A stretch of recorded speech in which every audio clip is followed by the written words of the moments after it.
Was booming, carbon dioxide was increasing, and yet the Earth was getting cooler and starting off scares of a coming ice age.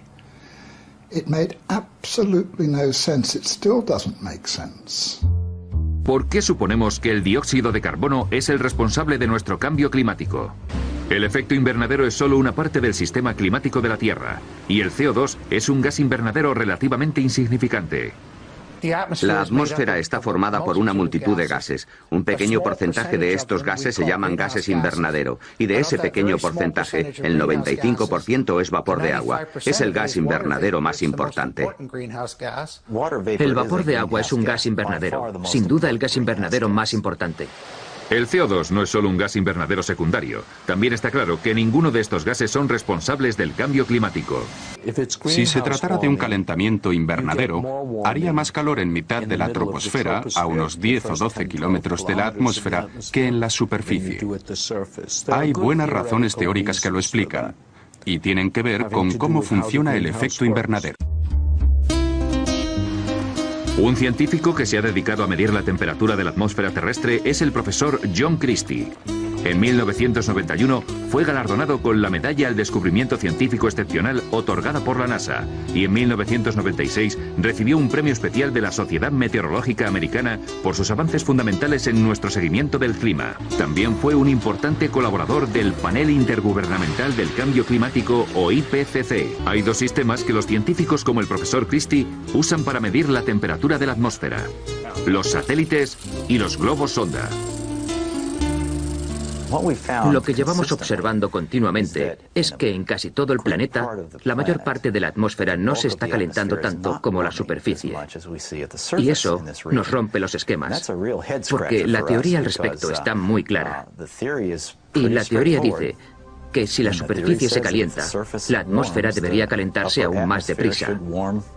Pero el aumento de la temperatura en esa zona no es muy significativo y no se corresponde para nada con la teoría sobre la que los modelos climáticos se están basando en este momento.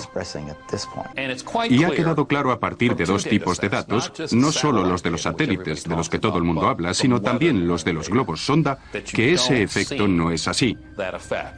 De hecho, parece que las temperaturas en la superficie son ligeramente más altas que en la atmósfera. Esta es una gran diferencia. Estos datos indican que probablemente el calentamiento que estamos observando no se deba a los gases de invernadero. Lo que se ha observado no es un aumento con respecto a la altitud. De hecho, la mayor parte de las veces se ha apreciado un descenso de las temperaturas según se va ascendiendo. Así que podríamos decir que la hipótesis del calentamiento global causado por el hombre no tiene validez ante las pruebas. El reciente calentamiento de la Tierra ha tenido lugar en el momento y el lugar equivocados. Si el CO2 fuera determinante en el cambio climático, la temperatura debería haber subido durante el boom económico de la posguerra, y debería haber más calor en la troposfera que en la superficie. Pero ocurre exactamente lo contrario. El profesor Ian Clark es un destacado paleoclimatólogo ártico que estudia los registros de la temperatura terrestre de los últimos cientos de miles de años. Cuando estudiamos el clima a gran escala, necesitamos materiales geológicos que puedan registrar el clima. Si tomamos una muestra de hielo, por ejemplo, podemos usar isótopos para reconstruir la temperatura. Pero si liberamos la atmósfera que contiene esa muestra, podemos observar los niveles de CO2. El profesor Clark y otros han descubierto un vínculo entre el dióxido de carbono y la temperatura, pero esta relación es opuesta. Aquí tenemos un registro de las temperaturas en el hielo de Vostok, y la línea roja indica una subida de la temperatura entre un primer momento y un segundo momento en un intervalo clave, en el que salimos de una glaciación. Vemos que la temperatura asciende y después asciende el nivel de CO2. El CO2 va por detrás en ese ascenso, lleva un retraso de 800 años.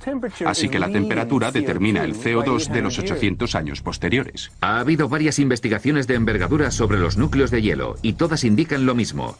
Las temperaturas suben y bajan y al cabo de unos cientos de años el dióxido de carbono las sigue. Así que es obvio que el dióxido de carbono no provoca el calentamiento. De hecho, podemos decir que es el calentamiento el que aumenta los niveles de dióxido de carbono. Claramente, el CO2 no puede estar causando cambios de temperatura porque es un producto de la temperatura, sigue los cambios de la temperatura. El registro de los núcleos de hielo llega hasta el corazón de este problema. Dicen que si el CO2 como gas invernadero aumenta en la atmósfera, la temperatura subirá, pero los registros del hielo indican exactamente lo contrario. Así que está demostrado que el supuesto fundamental, el supuesto más importante de toda la teoría del calentamiento global causado por el hombre, es falso. Carl Wunsch is professor of oceanography at MIT. He was also visiting professor in oceanography at Harvard University and University College London, and a senior visiting fellow in mathematics and physics at the University of Cambridge. He is the author of 4 major textbooks on oceanography. Los océanos emiten unas 80 gigatoneladas de dióxido de carbono a la atmósfera cada año, frente a las 7 gigatoneladas que emitimos los humanos.